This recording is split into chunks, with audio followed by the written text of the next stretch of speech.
अस्सलाम वालेकुम नाज़रीन इकराम। अमन, आफ़ियत और दीन और दुनिया में तरक्की और कामयाबी की बहुत सी दुआओं के साथ मैं हूं आपका मेज़बान यूसुफ सिराज। अलालत की वजह से आज हमारे साथ मौजूद नहीं हैं डॉक्टर मोहम्मद हम्माद लखवी हाफ़िज़हुल्लाह ताला, अल्लाह ताला उन्हें सेहत कामिला अता फ़रमाए। नाज़रीन, प्रोग्राम के आगाज़ में हम बात करेंगे उस चैम्पियंस ट्रॉफ़ी की जिसका इफ्तिताह बहुत शानदार तरीके से कराची में हुआ, जिसमें एयर पास्ट पेश किया गया, एयर शो हुआ, इफ्तिताही मैच का आगाज़ हुआ। पाकिस्तान और न्यूज़ीलैंड के दरमियान मैच जारी है।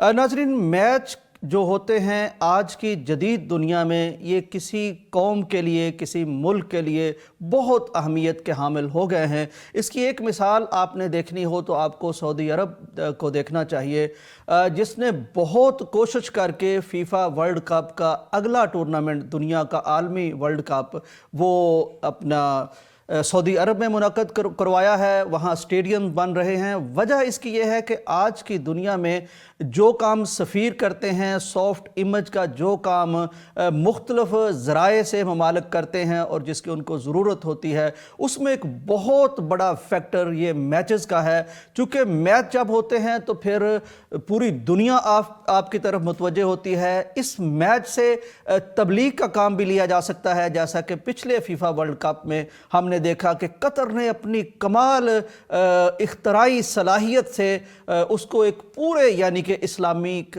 और अरब कल्चर के फ़रोग़ का ज़रिया बना लिया।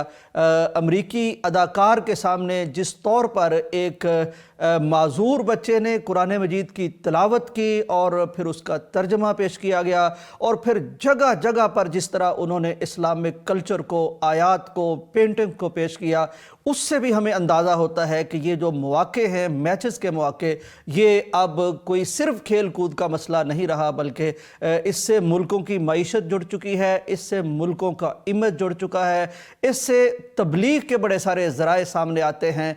तो इन तमाम मामलात की वजह से जब हम देखते हैं कि पाकिस्तान पर, और यही वजह है कि पाकिस्तान पर, आपको याद हो कि श्रीलंका की टीम पर जब कज़ाफ़ी स्टेडियम से निकलते हुए हमला कराया गया, तो वो ये मामला था कि पाकिस्तान इन तमाम मकासद से जो मैचेस के ज़रिए हासिल होते हैं उनसे इसे महरूम किया जाए। फिर वो अपनी कोशिश में कामयाब भी हुए। बड़ा अरसा पाकिस्तान के खेल के मैदान बैरूनी खिलाड़ियों से वो खाली रहे, लेकिन अल्लाह का शुक्र है कि एक दफ़ा फिर ये मामला शुरू हुआ और पाकिस्तान की चैम्पियन ट्रॉफ़ी का पहला मैच बड़े पुरअमन तरीके से, बड़े बावकार तरीके से, बड़े जोश व खरोश के साथ उसका आगाज़ हो चुका है। नाज़रीन इकराम, इस मैच के लिए जो हमारी पिचेस हैं, जो हमारे स्टेडियम्स हैं, उन पर काफ़ी खर्चा किया गया है।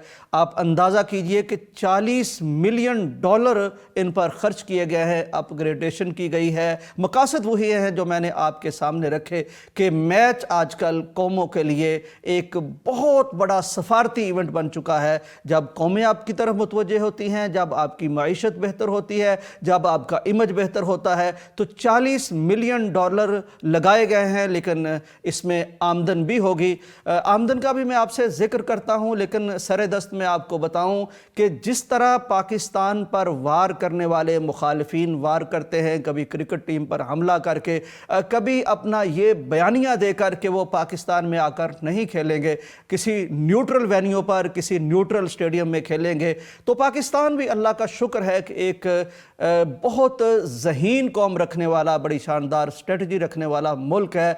ये अपना दिफा करना भी जानता है, अपने मकासद का दिफा करना भी जानता है, और ये मुख्तलिफ मौक़े पर अपने जज्बात का इजहार करना भी जानता है। इसकी एक मिसाल मैं आपके सामने रखता हूँ कि इस वक्त पाकिस्तान के जिन स्टेडियम्स को अपग्रेड किया गया है, वहाँ मुख्तलिफ ममालिक के झंडे लगाए गए हैं, लेकिन इनमें अगर आप ढूंढेंगे तो आपको एक झंडा नहीं मिलेगा। ये झंडा इंडिया का झंडा है। पूछा यह गया है कि भाई इंडिया का झंडा क्यों नहीं लहराया गया, तो पाकिस्तान ने बताया है कि हम यहाँ सिर्फ वो झंडे लहरा रहे हैं जिन ममालिक की टीमें हमारी सरजमीन पर उतरना पसंद कर रही हैं। जो लोग हमसे यहाँ हमारे मुल्क में आकर खेलना नहीं चाहते, उनसे ये बर्दाश्त नहीं होता, तो हम उनका झंडा भी नहीं लगाते। नाज़रीन, $40 मिलियन अगर खर्च किए गए हैं तो पीसीबी को या पाकिस्तान को कह लीजिए कितना रिटर्न हो सकता है। इस हवाले से मैं आपको बताता चलूं कि एक तो चूँकि पाकिस्तान होस्ट कर रहा है, पाकिस्तान की सरजमीन है, पाकिस्तान मेज़बान मुल्क है इस चैम्पियन ट्रॉफी का, तो इस हवाले से $6 मिलियन आईसीसी की तरफ से पीसीबी को, पाकिस्तान क्रिकेट बोर्ड को मिलेंगे।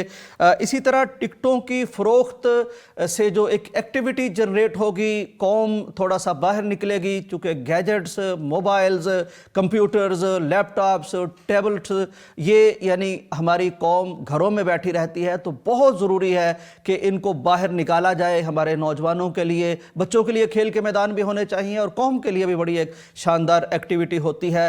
मशहूर ज़रबल मसल है कि जिस कौम के खेल के मैदान आबाद होते हैं उसके हस्पताल वीरान हो जाते हैं। अगर किसी कौम के खेल के मैदान आबाद नहीं हैं तो फिर ज़ाहिर है बीमारियां और कसलमंदी, ये सारा कुछ फिर हस्पतालों की तरफ रुख करना पड़ता है। तो ये जो एक्टिविटी जनरेट होगी, कौम जाएगी, तो $2 से $3 मिलियन तक इससे जनरेट होने का इम्कान है। इसी तरह ब्रॉडकास्टिंग राइट्स पाकिस्तान के पास हैं, स्पॉन्सरशिप के राइट्स पाकिस्तान के पास हैं, इश्तिहारात वगैरह के माध्यम में भी $2 से $3 मिलियन ये भी पाकिस्तान को आने की उम्मीद है और इम्कान है। नाज़रीन इकराम, सूरत हाल ये है कि ये इन्वेस्टमेंट सिर्फ इसलिए नहीं की जाती कि हमें वापस कितना कुछ मिलना है। असल मकसद ये होता है कि हर जदीद ज़राए, जो भी जदीद ज़राए होते हैं किसी मुल्क की पहचान के, उसकी खुददारी के, उसके आगे बढ़ने के, उसकी शोहरत के, उसकी मकबूलियत के, उसके मकासद हासिल करने के, तो उनको अपनाना ज़रूरी होता है। पाकिस्तान भी उन्हें अपना रहा है। एक खूबसूरत तस्वीर जो बहुत बड़ा मैसेज इस मैच से पहले वो सामने आई, जब एक स्टेडियम में हमने देखा कि अफ़गानिस्तान की टीम और पाकिस्तान की टीम, जो दो अलग मुल्कों की टीमें हैं, जिनकी वर्दियाँ अलग हैं, जिनकी ज़ुबानें अलग हैं, जिन्होंने मैच एक दूसरे के ख़िलाफ़ खेलना है, लेकिन जब अज़ान का वक्त हुआ, नमाज का वक्त हुआ, जमात का वक्त हुआ, तो उनको एक ही सफ़ में खड़े देखा गया। बहुत प्यारा मंजर था और इकबाल का मिसरा याद आया कि एक ही सफ़ में खड़े हो गए महमूद व अयाज़। ये तस्वीर हमें बताती है कि हम अगरचे बांग्लादेश में हों, सऊदी अरब में हों, कतर में हों, मोरितानिया में हों, मराकश में हों, कहीं भी हों, लेकिन एक नबी के कलमा पढ़ने वाले हैं। हम एक किबले की तरफ मुंह करके खड़े होने वाले हैं। असल में हम एक है। नाजरीन, यहाँ ब्रेक का वक्त होता है, वापस आते हैं। पाकिस्तान का मतलब क्या, ला इलाहा इल्लल्लाह। नाजरीन, वेलकम बैक टू पैगाम पाकिस्तान। नाजरीन, पंजाब के लिए शायद ये सबसे अचंभे की और हैरत अंगेज़ खबर होगी कि अब पानी के हवाले से गोया कि एक एमरजेंसी नाफिज कर दी गई है।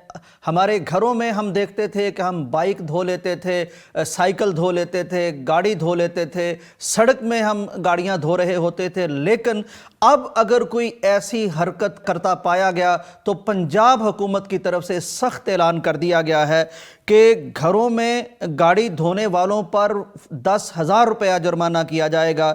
दूसरी एमरजेंसी ये नाफिज कर दी गई है कि हमारे यहाँ जब भी तामीरात होती थी, घर बनाए जाते थे, तो हम वहीं ज़ेरे ज़मीन पानी निकालते थे, बड़े आराम से उसे इस्तेमाल करते थे। इस पर पाबंदी आयद कर दी गई है, मुकम्मल पाबंदी है। फिर कार वॉश सेंटर्स हमारे शहरों में मुख्तलिफ जगह पर होते हैं, जहां हम गाड़ियां ले जाते हैं और वॉश करवाते हैं, और मड से भरी हुई, मट्टी से भरी हुई हम गाड़ी ले जाते हैं और चमकती धमकती गाड़ी ले आते हैं। लेकिन अब ऐसा भी नहीं हो सकेगा, क्योंकि हुकूमत ने पाबंदी लगा दी है। 28 फरवरी 2025 तक इनको मोहलत दी गई है कि ये जितना भी पानी इस्तेमाल होगा, ये उसकी रीसाइकलिंग का कोई इंतज़ाम करेंगे ताकि उसको काबिल तजदीद पानी को बनाकर दोबारा से इस्तेमाल किया जा सके।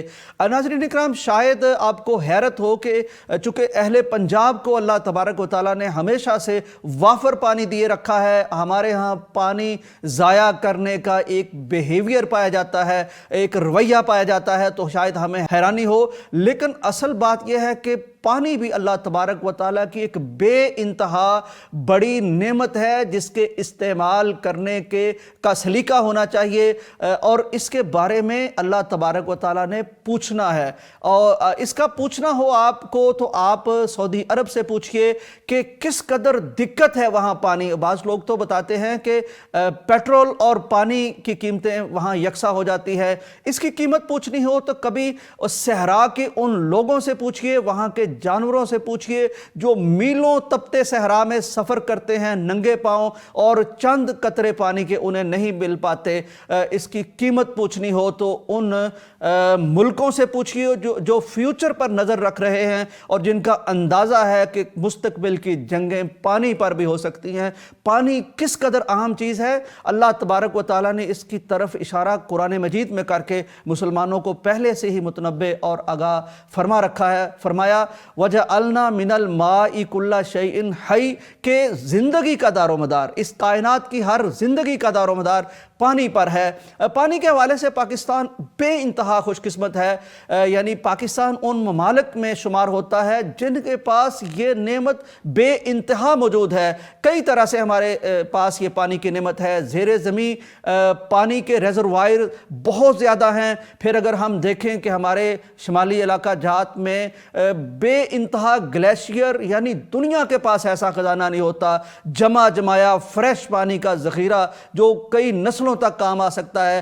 پھر بے انتہا بارشیں ہمارے ہاں ہوتی رہی ہیں اور بے انتہا پانی ہمارے دریاؤں سے گزر کر سمندروں میں جا کے مکس ہوتا رہا، ضائع ہوتا رہا، چونکہ یہ میٹھا پانی، یہ زرخیز پانی، قابل استعمال پانی جب سمندر کے کھارے پانی میں مل جاتا ہے تو ضائع ہو جاتا ہے۔ پانی کے سلسلے میں پاکستان کی بدقسمتی یہ رہی کہ بہت سے ہمارے دریاؤں پر باندھ دیے گئے، ان کا پانی انڈیا کی طرف سے روک لیا گیا۔ اب پچھلے کچھ عرصے سے ماہرین نے ہمیں بتایا ہے کہ وہ بارشیں جو اللہ کی طرف سے انعام بن کر ہم پر نازل ہوتی تھی وہ نہیں ہوئی، پانی کے ذخائر کم پڑنے لگے ہیں، چنانچہ اب ایمرجنسی نافذ کر دی گئی ہے پانی کے استعمال پر۔ خاص طور پر یہ پنجاب حکومت کی طرف سے جو بڑا اچھا اور احسن قدم اٹھایا گیا ہے، اس کی اپلیکیشن راولپنڈی سے سامنے آئی ہے۔ راولپنڈی میں کچھ شہریوں کو جرمانے کر دیے گئے ہیں۔ ناظرین اکرام، پانی کے استعمال کے حوالے سے ہمارا دین جتنا سینسٹیو ہے، ہمارا قرآن جتنی ہمیں انفارمیشن دیتا ہے، اور نبی کائنات کی تعلیمات کے ذریعے سے ہماری جو تربیت کی گئی تھی، افسوس اس پر ہم نے توجہ کم دی ہے۔ ہم دیکھتے ہیں کہ ہماری مساجد میں ہم پوری ٹوٹی کھول دیتے ہیں اور بے انتہا پانی ضائع ہو رہا ہے، یعنی بہت کم ہمیں ضرورت ہوتی ہے، ہمیں کلی کرنا ہوتی ہے، ناک میں پانی چڑھانا ہوتا ہے، وہ بہت کم، لیکن فل کھلی ہوئی اتنا زیادہ پانی ضائع ہوتا ہے۔ اگر کبھی آپ علماء کرام سے جا کے پوچھیں تو ہمیں اندازہ ہو کہ عرب میں پانی کی کمی اور پھر پانی کے ٹھیک استعمال کے حوالے سے پیغمبر علیہ السلام کی سیرت ہمیں کیا بتاتی ہے۔ بہت کم پانی، یعنی جس کے متعلق ہمیں تو دھچکا لگے گا کہ اس پانی سے بھی غسل کیا جا سکتا ہے، اتنے پانی سے پیغمبر علیہ السلام غسل فرما لیا کرتے تھے اور بہت کم پانی سے وضو فرمایا کرتے تھے۔ پانی کا ضیاع زندگی کا ضیاع ہے، چنانچہ اپریشیٹ کرنا چاہیے حکومت پنجاب کو اور سینسٹائز کرنا چاہیے ہمیں اپنی نسلوں کو کہ ہم پانی کو ضائع نہ کریں۔ پانی بے انتہا قیمتی چیز ہے، یہ زندگی کا انحصار رکھنے والی چیز ہے، اور یہ گاڑیاں دھو کے ضائع کر دینا، یہ ٹوٹیاں ٹینکیز ہماری جو اوور فلو ہو رہی ہوتی ہیں اس پہ ہم کوئی توجہ نہیں کرتے۔ یاد رکھیے حکومت تو پکڑے گی، یہ 10,000 روپے جرمانہ بھی کرے گی اور پھر مزید سزائیں بھی اناؤنس کی گئی ہیں، ان پر بھی عمل ہو سکتا ہے۔ ابھی خیر اس میں تھوڑی سی دقت ضرور ہے کہ کس طرح حکومت کی مانیٹرنگ ٹیمیں بنے گی، وہ کس طرح جائیں گی محلوں میں، گھروں میں، کیسے انہیں پتہ چلے گا کہ پانی ضائع ہو رہا ہے کہ نہیں ہو رہا۔ لیکن یہاں میں ایک بات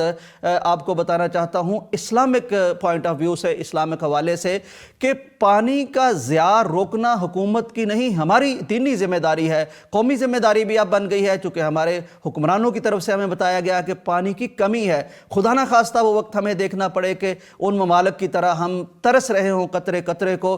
ناظرین اکرام، یہاں यहाँ मैं बताना ये चाहता हूँ कि अगर हुकूमत अभी प्रोसेस बना रही है कि कैसे उनकी टीमें बनेगी, कैसे वो निगरानी करेंगी, मॉनिटरिंग करेंगी, पकड़ेंगी, लेकिन मुझे याद आता है वो वाक़या जो मदीना में सैयदना उमर रज़ी अल्लाह ताला अन्हो के दौरे खिलाफत में पेश आया। मशहूर वाक़या है, लेकिन हमें इस कॉन्टेक्स्ट में उसको देखना चाहिए। हमें भी फ़ायदा होगा, हमारी हुकूमत को, हमारी नेशन को भी फ़ायदा होगा, आने वाली नस्लों को फ़ायदा होगा। यानी मैं जिक्र कर रहा हूँ उस रात का जब खलीफा सैयदना उमर रज़ी अल्लाह ताला अन्हो रात के वक्त गश्त कर रहे थे और एक घर के अंदर से माँ बेटी की गुफ्तगू की आवाज़ें आ रही थी, एक मुकालमा हो रहा था। माँ कह रही थी कि अभी जो दूध दोहा गया है जानवरों का, बकरी का या जिस भी चीज़ का, ऊँटनी का, उसमें पानी मिला दो ताकि ये ज़्यादा हो जाए और हम फिर ज़्यादा पैसे कमा सकें। तो बेटी ने इनकार किया कि अम्मा जान, ये तो हमारे खलीफा ने रोक रखा है कि हम पानी दूध में मिलाएं, ये मिलावट करें, धोखा दही। ये तो इरशाद भी है पैगंबर अलैहिस्सलाम का कि मन गशा फलैसा मिन्ना, जो धोखा दही करता है वो हम में से नहीं है। तो माँ ने एक जवाब दिया था कि बेटी, रात के इस पहर कौन सा खलीफा हमें देख रहा है? तो देखिए, एक तो अकीदे की बात मुसलमान की कि उस बच्ची ने कहा कि वो खलीफा अगर हमें नहीं देख रहा तो एक ज़ात ज़रूर है आसमानों पर, अर्श पर, अल्लाह वो हमें देख रहा है। तो ये जब हमारी टैंकियाँ ओवरफ्लो कर रही होती हैं, जब हम वज़ू के लिए बेइंतहा पानी बहा रहे होते हैं, जब हमारे वाशरूम्स में, गुसल खानों, बल्कि बाहर के मुल्कों में हमारा वो जो टैंक हमारे वाशरूम में लगा होता है वो दो तरह का आ गया है, दो बटन होते हैं कि ताकि हम जिस तरह के यानी क़ज़ाए हाजत से फारग हुए हैं उतना ही पानी बहा सके। तो ये वाक़या हमें बताता है कि ये हमारी दीनी कौमी ज़िम्मेदारी है, फरीज़ा है कि हम पानी बचाने की तरफ आएँ। बहुत नस्लों का यानी कि मुस्तकबिल इस पर मुनहसर है। उम्मीद है कि हम दीनी और कौमी ज़िम्मेदारी समझते हुए इससे बचेंगे, पानी को बचाएंगे। ज़िंदगी, पानी बचाना ज़िंदगी बचाना है। ब्रेक का वक्त है, वापस आते हैं। पाकिस्तान का मतलब क्या? ला इलाहा नाजरीन, वेलकम बैक टू पैगाम पाकिस्तान। नाजरीन, पाकिस्तान को अल्लाह तबारक व तआला ने जितना कुछ अता फरमा रखा है उसकी बातें होती रहती हैं। इकबाल का मिसरा याद आता है कि करेंगे अहले नज़र ताज़ा बस्तियां आबाद। दुनिया में एक ये बयानिया दिया गया, ये नारा लगाया गया कि इंसान ज़्यादा होते जा रहे हैं, आबादी बढ़ती जा रही है, इसको कंट्रोल करना चाहिए चूँकि वसाइल बड़े कम हैं। लेकिन दूसरा नुक्ता नज़र ये था कि वसाइल लामहदूद हैं, चूँकि इस कायनात का खालिक अल्लाह तबारक व तआला है, इंसानों का खालिक भी वही है, इसके वसाइल का खालिक भी वही है। तो ये कैसे मुमकिन हो सकता है कि अल्लाह तबारक व तआला इंसान तो पैदा फरमाता जाए लेकिन उनके वसाइल पैदा ना फरमाए? तवज्जो देने की ज़रूरत होती है। ऐसी ही तवज्जो दुनिया देती रहती है, लेकिन खुशकिस्मती से अच्छी खबर पाकिस्तान के हवाले से ये है कि पाकिस्तान ने भी अब उन बंजर और बेआबाद सहराओं को गुलजार करने की ठान ली है जिनकी तरफ पहले तवज्जो नहीं थी। पाकिस्तान बुनियादी तौर पर हम सब जानते हैं कि एक ज़राअत बेस्ड मुल्क है। हमारी इकानमी उसका ज़्यादा हिस्सा ज़राअत पर है। तो ज़राअत के हवाले से हमारे यहाँ बहुत सी इस्लाहात होने वाली हैं। पाकिस्तान की तामीर और तश्कील के बाद या बुनियाद के बाद हमारे हमसाए मुल्क ने लैंड रिफॉर्म्स के सिलसिले में बड़ा काम कर लिया था। हम बहुत लेट हो गए, लेकिन हमारे पास अभी भी बहुत सी जगहें ऐसी हैं जिन पर काम मज़ीद होना चाहिए। लेकिन अच्छी बात यह है कि ये काम शुरू कर दिया गया। मैं आपको बताऊँ कि सूबा पंजाब की हुकूमत के जुनूब के सहरा में एक चोलिस्तान आबाद है। इस चोलिस्तान को हम ख़बरों में उस वक्त भी देखते हैं जब कभी बारिशें नहीं होती तो यहाँ के जानवर, यहाँ के लोग वो पानी को तरसते हैं। फिर अहले पंजाब, बड़ी बड़ी तंजीमें, मुखय्यर हजरात वहाँ पहुँचते हैं वहाँ पानी लेकर। लेकिन इस दफ़ा हम जो तोहफ़ा लेकर पहुँचे हैं वो कोई और ही तोहफ़ा है। इसकी मैं तफसील आपके सामने रखता हूँ। इसका नाम रखा गया है ग्रीन पाकिस्तान मनसूबा, जिसके तहत चोलिस्तान के इस बंजर सहरा को, इस तपते सहरा को अब गुलजार किया जाएगा, ग्रीन किया जाएगा, यहाँ इसको ज़री ज़मीन में बदला जाएगा। तो उसके लिए पिछले दिनों हमारी सीएम यानी वज़ीर आला पंजाब और आर्मी चीफ़ वहाँ मौजूद थे, इस मंसूबे की लॉन्चिंग में मौजूद थे। तो अब طے یہ کیا گیا ہے کہ کچھ جدید تحقیقات سے ہم اپنی زراعت میں فائدہ اٹھائیں گے۔ Green agri mall and service company اس کا آغاز کیا جائے گا، یعنی مختلف جگہ پر ایسے سٹالز یا ایسے دفاتر لگائے جائیں گے یا ایسے سینٹرز بنائے جائیں گے جہاں سے کسانوں کو زراعت کے بارے میں ٹھیک ٹھیک گائیڈ کیا جا سکے۔ اس کے ساتھ ساتھ یعنی تحقیقاتی فارم وہ بنائے جائیں گے۔ جدید زراعت جو بہت زیادہ ضروری ہے، دنیا بڑی دیر سے اس کی طرف چلی گئی ہے۔ جیسے ہم پہلے بات کر رہے تھے کہ پانی بہت بڑا مسئلہ ہے، تو ہمارے ہاں جتنا پانی کا ویسٹیج یہ زراعت کے شعبے میں ہو رہا ہے، دنیا میں اب ایسا نہیں ہوتا کہ آپ کھلے عام پانی دیتے چلے جائیں، پانی ضائع ہوتا چلا جائے۔ بہت سا پانی ہمارے یہ جو گیلے اپنا کچے کھال ہیں، کچے نال ہیں، ان میں ضائع ہو جاتا ہے، پھر بہت سا پانی کھیتوں میں چھوڑ دیا جاتا ہے، کبھی بند ٹوٹ جاتا ہے۔ تو یہ سسٹم اب دنیا میں نہیں چل رہے۔ دنیا میں ایریگیشن سسٹم آ چکا ہے جس کے تحت ڈرپنگ کے ذریعے سے پودے پر پانی چھڑکا جاتا ہے جتنی اس کی ضرورت ہے۔ تو اچھی بات ہے کہ پاکستان میں اب یہ طے کیا گیا ہے کہ ہم ڈرونز کے ذریعے، ایریگیشن کے ذریعے سے پلانٹس کو یا فصلوں کو پانی مہیا کریں گے۔ اس سے بہت سا پانی ہمارا بچے گا، دنیا اس طرف جا چکی ہے۔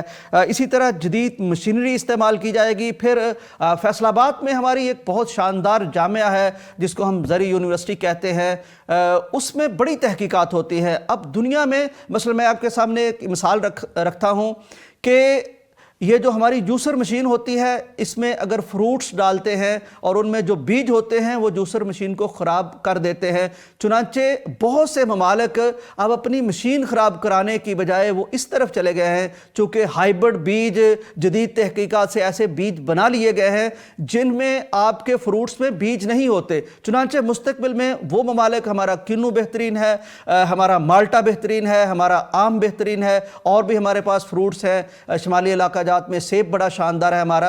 تو اب جدید دنیا ہم سے یہ نہیں خریدے گی اگر ہم اس کی مشینیں خراب کریں گے۔ تو یعنی تحقیقات ہو رہی ہیں، تو اب ہم نے بھی یعنی اس طرف توجہ کر لی ہے کہ ہم بیج کے معاملے میں، کھاد کے معاملے میں، ان سارے معاملات میں توجہ کریں گے۔ یہ بہت بڑا شاندار معاملہ ہے۔ ناظرین کرام، اس کے ساتھ ساتھ یعنی ظاہر ہے اس سے زراعت کو فائدہ ہوگا، اس سے کسان کو فائدہ ہوگا، اس سے ہماری صحت کو فائدہ ہوگا، اس کے ساتھ ڈیری کی چیزیں بھی کی جانی چاہیے۔ ناظرین کرام، اس کے ساتھ ہی ہم خبر شامل کرتے ہیں۔ ایک بہت اچھی خبر ہے اور خاص طور پر بینگ اے مسلم اور امت مسلمہ کے حوالے سے اس خبر کو ہمیں بڑا پازیٹیو لینے کی ضرورت ہے۔ برطانیہ کے سابق وزیر اعظم بورس جانسن وہ سعودی عرب پہنچے، جہاں میڈیا کے حوالے سے ایک ایکسپو ہو رہی تھی، ایک میلہ ہو رہا تھا۔ یہ 19 سے لے کر 21 فروری تک منعقد ہوا۔ میڈیا اس کا موضوع تھا۔ تو اس میں برطانوی وزیر اعظم نے، سابقہ وزیر اعظم نے اس وقت حیران کر دیا وہاں موجود سعودی حاضرین کو، یہ کہہ کر جب انہوں نے کہا کہ جب میں دیکھتا ہوں کہ میں برطانیہ جیسے ملک کا سابقہ وزیر اعظم ہوں، لیکن اس ملک کے جو ولی عہد محمد بن سلمان ہیں، وہ سیاسی اعتبار سے، وہ ویژن کے اعتبار سے، وہ لیڈرشپ کے اعتبار سے، وہ قیادت کے اعتبار سے میں ان کو اپنے سے آگے پاتا ہوں اور خود کو کمتر پاتا ہوں۔ یہ کون کہہ رہا ہے؟ یہ برطانیہ کا وزیر اعظم کہہ رہا ہے، ایک مسلمان لیڈرشپ کے بارے میں کہہ رہا ہے۔ وہ یہ بھی انہوں نے کہا کہ میں جب بھی کوئی مشورہ دینا چاہتا ہوں محمد بن سلمان کو تو رک جاتا ہوں، ہچکچاتا ہوں کہ ایسے ویژنری شخص کو میں جو بات کہنے لگا ہوں وہ مجھے کہنی بھی چاہیے کہ نہیں کہنی چاہیے۔ مزید انہوں نے کہا کہ سعودی عوام کو خوش ہونا چاہیے، وہ خوش قسمت قوم ہے کہ ان کے پاس ایسی لیڈرشپ موجود ہے۔ البتہ اس لیڈرشپ کے جو عزائم ہیں ان کے اظہار کا موقع ملتا رہنا چاہیے۔ ناظرین، اس خبر کو شامل کرنے کا مقصد یہ ہے کہ ہمارے اندر بہت سے ایسے لوگ ہوتے ہیں جو بہت مروب ہوتے ہیں، کبھی یورپ کی لیڈرشپ کو دیکھ کر، کبھی یورپ کی مختلف چیزوں کو دیکھ کر۔ تو یہ بہت آئی اوپنر ہے ان لوگوں کے لیے جو دوسروں کی چیزوں کو دیکھ کر مرعوب ہوئے چلے جاتے ہیں اور اپنی چیزوں کو کمتر سمجھتے ہیں۔ تو یہ عربی کا ایک مقولہ مجھے یاد آ گیا، الفضل ما شہدت بہ الاعداء، فضیلت وہ ہوتی ہے جس پر آپ کے مخالف بھی آپ کی تعریف کریں۔ تو یہ ایک دوسرے کیمپ سے، دوسرے ملک سے اور اس کی قیادت پر فائز رہنے والی شخصیت کے منہ سے تعریف کی گئی ہے۔ میں اس کو ایک مسلمان کی تعریف سمجھتا ہوں، مسلمان لیڈرشپ کی تعریف سمجھتا ہوں، اور میں سمجھتا ہوں کہ اس سے ہمیں اعتماد لینا چاہیے، ہماری ینگ جنریشن کو اعتماد لینا چاہیے کہ اگر ہم کوئی کام کرتے ہیں، کوئی ورک کرتے ہیں، تو اپنے وسائل میں رہ کر، ان حالات میں رہ کر بھی امت مسلمہ کی طرف سے مغربی دنیا کے پاس ایک قابل اطمینان، قابل اعتماد اور قابل فخر کام اور متاثر کن کام پیش کیا جا سکتا ہے۔ بریک کا وقت ہے، واپس آتے ہیں۔ ناظرین، ویلکم بیک ٹو پیغام پاکستان۔ شاعر نے کہا تھا کہ مقدور ہو تو خاک سے پوچھوں کہ اے لئیم، تو نے وہ گنج ہائے گراں مایا کیا کیے۔ ناظرین، قوموں کی زندگی میں کچھ ایسے لوگ بھی آتے ہیں جو زمین پر جانے سے پہلے اتنا اور ایسا کام کر جاتے ہیں کہ پھر صدیاں انہیں یاد رکھتی ہیں، زمانے ان کا تذکرہ کرتے رہتے ہیں۔ ایسی ہی ایک شخصیت کا نام، پاکستانی شخصیت کا نام مولانا محمد اسحاق بھٹی ہے۔ خاکہ نویس تھے، سکالر تھے، عالم تھے، ریسرچر تھے، اور ان کے قلم سے جو نکلتا تھا خاص طور پر خاکے کے میدان میں، وہ گویا کہ تصویریں کھینچ دیتے تھے۔ کیمرے تو تب نہیں تھے، لیکن تحریر ایسی کہ ان کی تحریروں میں ہمیں لوگ چلتے پھرتے نظر آتے تھے، ان کا زمانہ نظر آتا تھا، ان کے آداب نظر آتے تھے، ان کے اخلاق نظر آتے تھے، ان کی تہذیب نظر آتی تھی۔ تو بہرحال انہوں نے بہت لکھا، بہت زیادہ کتابیں لکھی، اپنے دوستوں کے خاکے لکھے، مشاہیر کے خاکے لکھے، اہل علم کے خاکے لکھے، اہل سیاست کے خاکے لکھے، اخبار میں لکھا، ریڈیو پہ بولا۔ کچھ جو صحافی حضرات ان سے واقف تھے، جانتے تھے، ان سے میرا بھی تعلق تھا، تو ایسے لوگ بھی تھے جو انہیں عبقری کہتے تھے، نابغہ کہتے تھے۔ بہرحال اللہ نے انہیں بہت کچھ عطا کر رکھا تھا۔ ان کی بے شمار کتابیں ہیں، اگر آپ نے نہیں پڑھی اور آپ تاریخ سے آشنا ہونے چاہتے ہیں، خاص طور پر قیام پاکستان سے پہلے کی تحریکوں سے اور تاریخ سے اگر آگہی چاہتے ہیں اور بڑے شگفتہ انداز میں چاہتے ہیں اور اس ایرا کے یعنی کہ اہل علم کو، علماء کو دیکھنا چاہتے ہیں، تو آپ کی کتابیں پڑھی جا سکتی ہیں۔ میں یہ تذکرہ اس لیے کر رہا ہوں کہ اس وقت آپ سکرین پر جو کتاب دیکھ رہے ہیں، یہ کتاب اب آئی ہے، تازہ مارکیٹ میں آئی ہے۔ یہ وہ خطوط ہیں جو مشاہیر نے، یعنی اسحاق بھٹی صاحب سے مراسلت، مکاتبت رکھنے والے افراد کم نہیں ہیں، لیکن فی الحال آغاز کیا گیا ہے ان مشاہیر، ان شخصیات کا جو پاکستان میں نہیں ہیں، پاکستان سے باہر ہیں، اور انہوں نے مولانا اسحاق بھٹی صاحب کو کسی بھی معاملے میں خطوط لکھے ہیں۔ ویسے یعنی داد دینی چاہیے بھٹی صاحب کے بھائی کو، سعید بھٹی صاحب۔ انہوں نے اندازہ کر لیا تھا کہ میرا یہ بھائی کوئی عام بھائیوں جیسا نہیں ہے، اور اس کی کوئی بھی چیز اس کی طرف آنے والی، اس کے قلم سے نکلنے والی یا اس کی طرف سے جانے والی معمولی نہیں ہے۔ تو وہ خطوط سنبھال کے رکھتے رہے۔ اب ان کے بھتیجے ہیں حافظ محمد حسان سعید اور لقمان سعید، انہوں نے بڑی محنت اور ریاضت سے وہ نکال کے درازوں سے، درزوں سے خطوط کو شائع کر دیا ہے، چنانچہ ایک بہت تاریخی دستاویز مرتب ہو گئی ہے۔ اب میں ذرا آپ کو بتاتا ہوں کہ کس کس طرح کی شخصیات کے خطوط یہاں آگے ہیں جو انہوں نے مولانا اسحاق بھٹی صاحب کو لکھے۔ آپ اندازہ کیجئے، ان میں ایک شخصیت کا نام ہے گیانی ذیل سنگھ۔ گیانی ذیل سنگھ انڈیا کے صدر رہے، اور یہ اسحاق بھٹی صاحب کے لنگوٹیا یار بھی تھے۔ تو انڈین صدر ہمارے یہاں رہنے والے ایک اہل قلم کو جو خط لکھتے ہیں، وہ خط اس میں موجود ہے۔ اسی طرح بہت بڑا ایک نام ہے سید ابو الحسن علی ندوی، تو ان کا خط بھی اس میں آپ کو مل جاتا ہے۔ انڈیا سے مولانا اصغر علی امام مہدی کا خط اس میں آپ کو ملتا ہے۔ اسی طرح ڈاکٹر سلیمان اظہر جو یو کے میں مقیم ہیں، یورپ میں، اور کمال کا ان کا کام ہے۔ انہوں نے خاص طور پر ختم نبوت کے حوالے سے اتنا کام کر دیا ہے کہ بعض دفعہ آرگنائزیشنز بھی اتنا کام نہیں کر سکتی، جماعتیں اتنا کام نہیں کر سکی۔ اس حوالے سے کام خواہ کسی بھی جماعت نے، کسی بھی تنظیم نے، کسی بھی تحریک نے، کسی بھی شخصیت نے کیا ہو، اس کا احاطہ کر دیا ہے ڈاکٹر سلیمان اظہر صاحب نے، جو معروف ہے بہاؤالدین کے نام سے، نیو کاسل سے وہ انہوں نے خط لکھا، وہ بھی شامل ہے۔ اسی طرح प्रोफेसर डॉक्टर ज़ियाउर रहमान आज़मी साहब, ये भी एक नाबगा शख्सियत है, नादर शख्सियत है। यानी ये एक हिंदू थे, गैर मुस्लिम थे, फिर ये मुसलमान हुए और इन्होंने एक ऐसी शानदार किताब लिखी हदीस के बाब में कि रहती दुनिया तक मुहद्दिसीन में अपना नाम लिखवा लिया। बहुत शानदार किताब है इनकी, जिसमें तकरीबन नबी अलैहिस्सलाम की तमाम तर सही अहादीस जमा कर दी गई हैं। तो ये किताब भी बड़ी शानदार है, वो भी देखनी चाहिए, लेकिन इनका ख़त भी इसमें शामिल है। इसी तरह मालिक राम का नाम हर उस शख्स को पता है जिसका इल्म से ताल्लुक़ है या अबुल कलाम आज़ाद से ताल्लुक़ है। अबुल कलाम आज़ाद पर इनका मालिक राम का बहुत काम है। अबुल कलाम आज़ाद की किताब में गुबार खातर हो या दूसरी किताबें हों, उन पर इनका हाशिया भी मिलता है। उनका भी ख़त इसहाक भट्टी साहब के नाम है। इसी तरह यूनिवर्सिटी ऑफ सोकोटो नाइजीरिया, यानी इससे हमें अंदाज़ा कर लेना चाहिए कि ये कितनी बड़ी शख्सियत थी जो हमारे यहाँ मौजूद रही, फिर काम करती रही, दुनिया में इसका तारुफ था, दुनिया में इसकी मोहब्बतें थी और वो लोग इन्हें ख़त लिखते थे। तो बहरहाल ये एक तारीख़ी दस्तावेज़ है जो हमें बता सकती है कि मुख्तलिफ दुनिया से किस तरह के हालात थे, किस तरह के खतूत थे जो इसमें आते रहे। तो ये एक तारीख़ भी है, हमारी मीरास भी है, हमारी तुरास भी है, हमारी शख्सियत को खराज तहसीन पेश करने का एक तरीका भी ये है कि हम कम से कम ये देखें कि इंडिया का सदर हमारे जिस पाकिस्तानी को ख़त लिखता था वो पाकिस्तानी था कौन और वो किस तरह के खतूत लिखे गए। बहरहाल हदिया तबरीक पेश करता हूँ। खुसूसन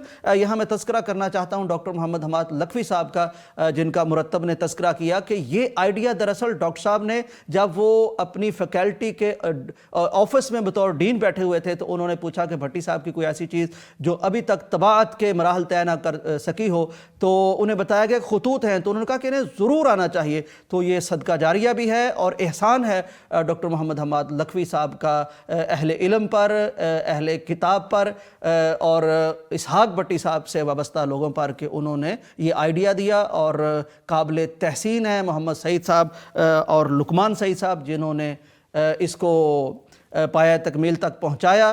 तो बहरहाल ये तोहफ़ा अब आपके पेश खिदमत है, इसे ख़रीदिए, देखिए, पढ़िए, एंजॉय कीजिए। और इसके साथ ही हमें आज के हमारे प्रोग्राम का वक्त ख़त्म होता है, हमें भी इजाज़त दीजिए। अल्लाह हाफिज़। पाकिस्तान का मतलब क्या? ला इलाहा इल्लल्लाह। पाकिस्तान का मतलब क्या? ला इलाहा इल्लल्लाह।